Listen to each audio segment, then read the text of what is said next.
Claude responded, "My son-in-law told my daughter I was beneath this family. My son-in-law told my daughter I was beneath this family." I didn't argue. I just picked up the phone and called my accountant. By sunrise, every account carrying my name had a hold on it, and their brand new restaurant didn't open that morning like it was supposed to. I read that text sitting in my truck outside a job site in Scranton, Pennsylvania, my thermos of coffee still steaming on the dashboard, and instead of feeling my chest cave in, I felt something settle. Calm, almost. The kind of calm you only get after years of hoping you were wrong about someone and finally getting your answer. My name is Walter Briggs. I'm 63 years old, and for the last 38 years, I've run a commercial electrical contracting business out of a two-bay garage that I built myself, board by board, back when I couldn't afford to hire anyone to do it for me. I never finished college. My father was a lineman who died on a job when I was 19, and I took whatever insurance money there was and turned it into a business license and a used bucket truck with a cracked windshield. That's where Briggs Electric started. Not in some office with a nice view, in a garage that leaked when it rained. I had a wife once, Diane. We had our daughter, Casey, when I was 26, and Diane passed from a brain aneurysm when Casey was 9 years old. One Tuesday, she had a headache. By Thursday, I was picking out a casket. Nobody prepares you for that kind of Tuesday.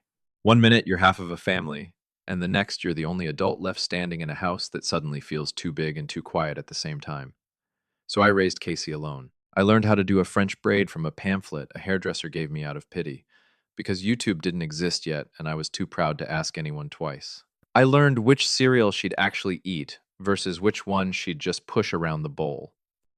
I learned to sit in a metal folding chair at every single school function in steel-toed boots because I came straight from a job site, and I never once cared that other kids had two parents clapping while Casey only had me. I clapped loud enough for two.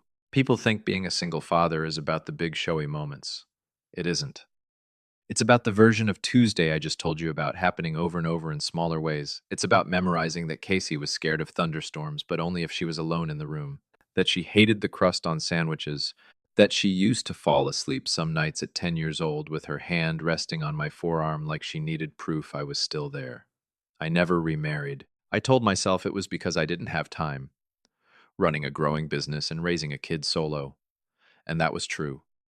But if I'm honest with you, the real reason was I didn't want to risk bringing somebody into that house who might make Casey feel like she had to share what little she had left of a parent's attention. She'd already lost her mother. I wasn't going to let her feel like she was losing pieces of me too. We had our thing, Casey and me. Every Sunday, no matter how wrecked I was from a 60-hour week climbing, scaffolding, and running conduit, we ate dinner together at our kitchen table.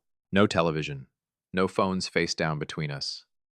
Just her telling me about her week, whatever it was that year, wanting to be a marine biologist, then a chef, then eventually deciding she wanted to open her own restaurant one day, a real one, with her name over the door. I listened to every version of who she wanted to become, because I already knew, deep down, that whichever one she picked, she was going to be somebody worth being proud of. By the time Briggs Electric had grown into a company with 6 crews and contracts across half the state, I had more money than I ever imagined a guy like me would have. And none of it mattered to me the way people assume money matters to a man. I didn't buy a boat. I didn't take some cruise to a place I couldn't spell. I bought Casey's first car outright so she'd never break down on some dark road at midnight. I paid off her culinary school tuition in full, no loans, no interest hanging over her 20s. Every bit of what I built with her name quietly attached to it, even when she didn't know it yet. That's just what a father does when he spends 30 years building something with one person in mind. I never once imagined that same love could get turned around and used to make me look like the villain in my own daughter's story. Casey met Bryce Colton at a food and wine event downtown about 3 years ago. She came home glowing that night, talking about how he came from a family that owned 2 upscale restaurants in Philadelphia, how his parents sat on the board of some culinary foundation, how he had real vision for scaling a concept the right way. I met him a few weeks later at Sunday dinner. Firm handshake, good eye contact, said all the right things about respecting a man who built something from nothing. I liked him fine, at first. He was sharp, he was ambitious, and Casey was happier than I'd seen her since before her mother passed. But there were small things early on that I let slide because I didn't want to be the father standing in the doorway of his daughter's happiness with his arms crossed.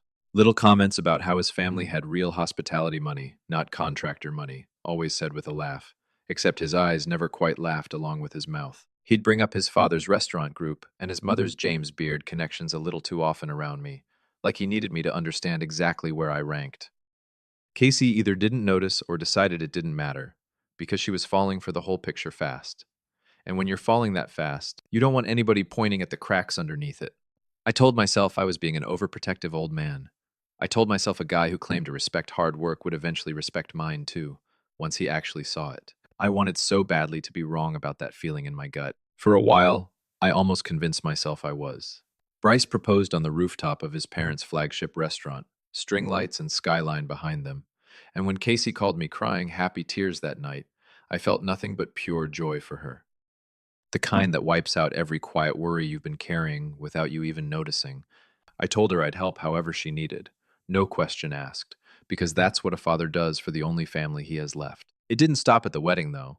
A few months later, Bryce sat across from me at my kitchen table, the same table Casey grew up doing homework on, and laid out his real dream. Not working for his parents' restaurant group anymore, his own place, his own concept. He needed startup capital, $340,000 to be exact, for build out, kitchen equipment, first year of payroll, the works. I want you to understand, I didn't hand that money over blind. I've run a business for almost 4 decades.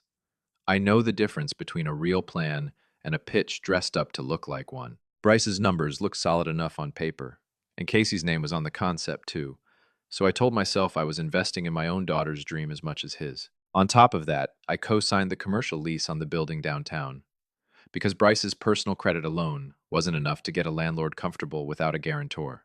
In the span of 5 months, my name and my money were wound through nearly every major piece of their new life. The lease, the equipment financing, the wedding itself, which I paid for in full. I didn't see it as buying control. I saw it as love, plain and simple. The same love that had me climbing scaffolding at 58 years old so Casey could go to culinary school debt-free. I'd learn very soon how differently Bryce saw all of it. Once the restaurant planning ramped up, his mother, Deborah, started inserting herself into everything. The menu, the layout, the front of house design, and somehow every question I asked about a business I had personally funded got redirected or brushed off politely in a way that still stung. Casey started saying things like, Bryce's family just has a way they do things in this industry, Dad. When I asked simple questions about budget overruns, I paid the invoices without complaint because I wasn't trying to control the place. I just wanted to understand what my own money was doing. At a tasting event that spring, in front of Bryce's parents and half a dozen investors from his father's circle, Bryce made a joke about how his father-in-law probably thought a wine pairing meant grabbing whatever was cheapest on the shelf. The table laughed. Casey laughed too, a beat too late, like she caught herself. Something in my chest went cold and quiet in a way I hadn't felt in years. I told myself weddings and grand openings make everybody a little crazy, that stress brings out strange behavior, and once the dust settled, things would go back to normal between us. But the small comments kept coming. About my truck parked out front, about my boots, about how I still smelled like a job site, even freshly showered and changed. Casey stopped shutting it down the way she used to. She used to be the first one to defend her old man against anybody who looked at me sideways. Now she just went quiet. Or worse, she smiled along, like she didn't want to rock the boat with her new husband's family. I felt myself getting slowly erased from my own daughter's life, replaced by people who had money but never once learned what it actually costs a man to earn it with his hands. By early September, 3 weeks before the restaurant's grand opening, I had put in over $200,000 for build-out, equipment, and the opening event. And I still hadn't been given a single real role in any of it beyond writing checks and co-signing paperwork. Bryce's father was hosting the ribbon cutting. Bryce's mother was handling the press list for opening night. I asked Casey gently, over the phone, whether I'd at least get to say a few words at the opening, since I'd funded most of it. There was a pause on the line long enough to answer the question before she even spoke. We're still figuring out who's speaking, Dad, she said, and something about the word figuring coming out of my daughter's mouth about her own father's role in something I paid for nearly broke something loose in me right there in my kitchen. I didn't push it. I told myself I was overreacting, that opening a restaurant is its own kind of wedding-level stress, and that Casey still loved me the same as always, even if she was distracted right now by a man and a family who clearly wanted less of me around and more of my money flowing through. I kept paying every invoice. I kept the lease guarantee active. I kept the equipment loan current. I was holding up their entire world financially while slowly getting pushed out of it emotionally, and I didn't understand exactly how far that would go until one message landed on my phone at 11 o'clock at night. 4 days before the grand opening, I had personally financed from the ground up. I was sitting in my recliner, half asleep with the TV on low, when my phone lit up on the side table. I figured it was one of my crew leads texting about tomorrow's job. Instead, it was Casey's name, and my stomach did something strange before I even opened it. Dad. Bryce thinks it's better if you don't come to the opening. He says you don't understand this industry, and he's worried you'll say something that embarrasses us in front of his family's connections. I think it's for the best. I'm sorry. I sat there in that recliner and read it 3, 4 times. Slow, the way you reread something, hoping the words will rearrange themselves into a version that makes sense. My own daughter, the little girl I raised alone for 18 years.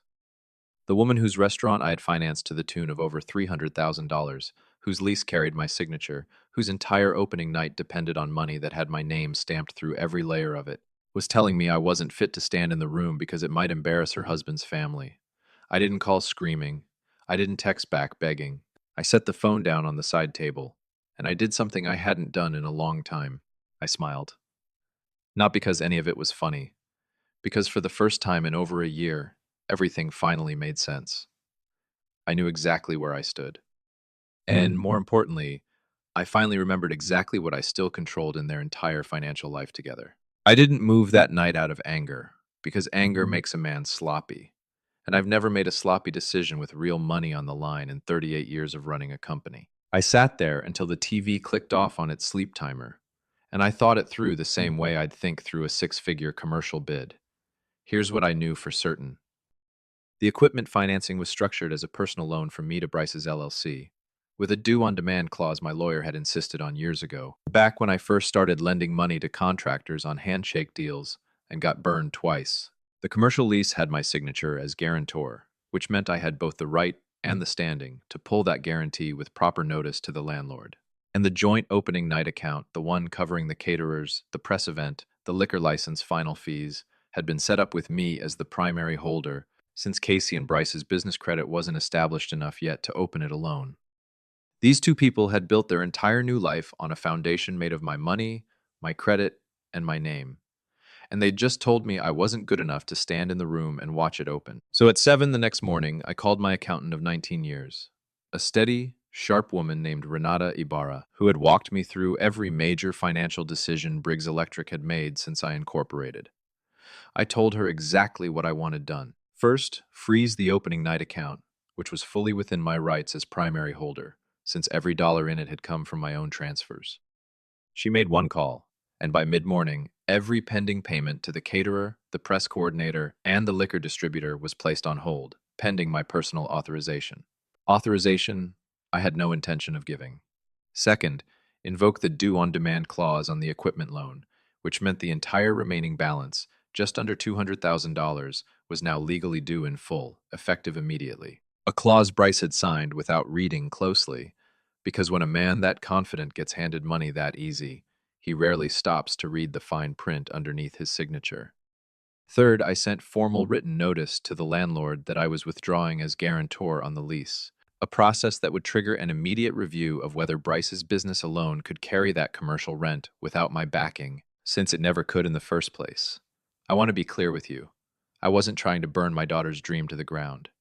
I was removing myself, completely and legally, from a financial structure I was no longer welcome to be part of as a human being. If Bryce didn't want me in the room, he didn't get to keep using my name to hold his entire world together while I stood outside in a parking lot somewhere, waiting for permission to matter. By early afternoon, every call had been made, every form signed, and the entire financial scaffolding underneath that restaurant's grand opening had quietly, legally come apart. The caterer called Casey first, a man named Vittorio, explaining the deposit account showed a hold and the final balance hadn't cleared, and without full payment before the event, he couldn't guarantee staff or product for opening night. The press coordinator called next, then the liquor distributor, each one polite but firm. No confirmed final payment, no confirmed service. I know because Vittorio actually called me directly first, out of professional respect, since my name was still listed on the account. I told him calmly that the hold was intentional, and there'd be no further authorization coming from me. Meanwhile, at the space itself, The equipment leasing company had been notified of the loan recall, and since the LLC was barely 8 months old with more expenses than revenue on the books, there was no way Bryce could produce $200,000 in cash on short notice. A guy who used to do some subcontracting for me, still tight with one of Bryce's line cooks, told me later that Bryce spent an entire day on the phone with four different banks trying to arrange emergency bridge financing and got turned down by every single one. Because a restaurant with 8 months of history and no real collateral doesn't qualify for that kind of rescue overnight. Somewhere in the middle of all that, the landlord's office sent formal notice that the lease guarantor had begun withdrawal proceedings, which meant the rent obligation was about to be reassessed based on the LLC's finances alone, finances that, by the landlord's own numbers, could not currently support that space by a wide margin. By 6 that evening, 4 days before their grand opening, Casey and Bryce's entire carefully built venture had started coming apart at every seam at once, and neither one of them yet understood that I was the reason why. 2 days later, on what was supposed to be the night before the grand opening, I sat at home at my own kitchen table, the same one Bryce had once laid his big dream across, drinking coffee that had long gone cold. I hadn't spoken to Casey since that 11 o'clock text, and I hadn't reached out, because I wasn't the one who decided I shouldn't be part of this. Around 10 that morning, my neighbor Frank, who does part-time work for the same distributor that supplies half the restaurants downtown, mentioned over the fence that he'd heard the new place on the corner had quietly canceled its opening the day before, something about a payment problem with the caterer and the liquor order both falling through at once. He had no idea I was involved. He had no idea that the man he was talking to over a chain-link fence, in a faded Briggs electric t-shirt, had personally frozen the whole thing with 3 phone calls the morning before. By that afternoon, I heard from an old friend of Diane's who still ran in some of those social circles that guests who'd been invited to a friends and family soft opening dinner had shown up to a dark restaurant with a handwritten note taped to the glass door, and that Deborah, Bryce's mother, had been standing outside in a cream-colored blazer, phone against her ear, trying to figure out what had happened to an opening that had been fully paid for just weeks before. Casey, I learned afterward, had spent that whole afternoon locked in the small office in the back of the restaurant, crying, because it turned out Bryce's family's second location, which they'd floated as a backup venue, wasn't actually available that week either. There was no plan B, because Bryce and his family had assumed, the same way they'd assumed about everything else in this whole venture, that the money would simply always be there, the way it always had been up until now. What none of them understood yet was that the money had a name stitched through every layer of it, and that name had finally decided he was done being invisible in his own daughter's life. I woke up at 5:30 the next morning, same as always. 38 years of habit you don't break just because your world's on fire. I reached for my phone on the nightstand before I even opened my eyes, and the screen was already lit up. Notifications stacked so high the number at the top just read 99 plus. When I actually opened it, I counted 103 missed calls between the two of them, 34 from Bryce, 69 from Casey, along with a string of texts that started angry and confused a little after midnight and slowly turned desperate and apologetic by 4 in the morning. Casey's messages went from, "Dad, what did you do to us?" to, "Dad, please, I don't understand what's happening. Everything is falling apart," to, finally, around 4:20 in the morning, "Dad, I am so sorry. Please call me back. I didn't know it would go this far. I love you, and I was wrong." I sat on the edge of my bed and read every single message slow, and I felt something complicated. Not joy, not exactly. Not sadness either. Something closer to a heavy, strange relief. The feeling of finally being seen clearly again by the one person whose picture of me had gone blurry for a while. I made coffee, same as every single morning of my life, and I let the phone sit quiet on the counter a while longer, because I've learned over almost 4 decades in this business that the calm has to come before the conversation, or the conversation goes nowhere good for anybody. Around 7:30, my phone rang, and this time it was Casey, and this time I picked it up on the third ring. Her voice came through thin and shaking, nothing like the confident young woman who'd told me 4 days earlier that I wasn't fit to be in the room. "Dad," she said, and then she just cried for a long moment before she could get another word out. I let her cry a minute before I said anything back, and when I finally spoke, my voice came out calm and steady, not cold, just clear. "I froze the accounts, Casey. All of them. The opening night fund, Bryce's equipment loan, My name on that lease. I did it the same morning you told me I wasn't welcome in your life. She apologized over and over, said Bryce hadn't meant it the way it came across, said she'd made a horrible mistake, said she wanted to fix all of it. I told her the truth as gently as I knew how to. I never needed a seat at that opening to prove I was your father, Casey. I needed you to remember I already was one, every single day for 18 years. Long before Bryce ever walked into that food and wine event and decided my truck and my boots made me less than his family. We talked for almost 2 hours that morning. I told her clearly what I needed going forward. Not money, not control, just honesty and respect. The same two things I'd given her since the day her mother passed. I told her Bryce's loan would get restructured on fair terms, but only if he sat across from me like a grown man and had an honest conversation. No more jokes about tradesmen dressed up as charm for an audience. I told her I'd consider going back on the lease as guarantor, but only if I was treated like her father again, not an inconvenient wallet standing outside somebody else's family photo. It took months, real conversations, real humility from both of them, before things settled into something honest again. Bryce, to his credit, eventually sat at my kitchen table on his own, without Casey there to soften it, and apologized like a man who finally understood exactly what he'd almost thrown away over pride. The restaurant reopened 8 weeks later than planned, smaller than the original vision, built on financing they'd actually earned this time, instead of money they assumed would just always be sitting there waiting. I stood in the back of that dining room on the night it finally opened for real, not because anybody put my name on a program or gave me a toast, but because Casey walked over in the middle of a packed Friday night, took my arm in front of everybody, and said, "This is the only opening night that ever actually mattered to me. If you made it this far with me, tell me where you're watching from tonight. Hit that like button and subscribe if you want more real stories like this one. I'll see you in the next one." Claude responded, "Money can build a house, but it can't build respect. And the moment someone forgets that, love starts keeping score. Money can build a house, but it can't build respect. And the moment someone forgets that, love starts keeping score." Walter never wanted revenge, only to be seen again as a father, not a wallet. That's the quiet gift of getting older.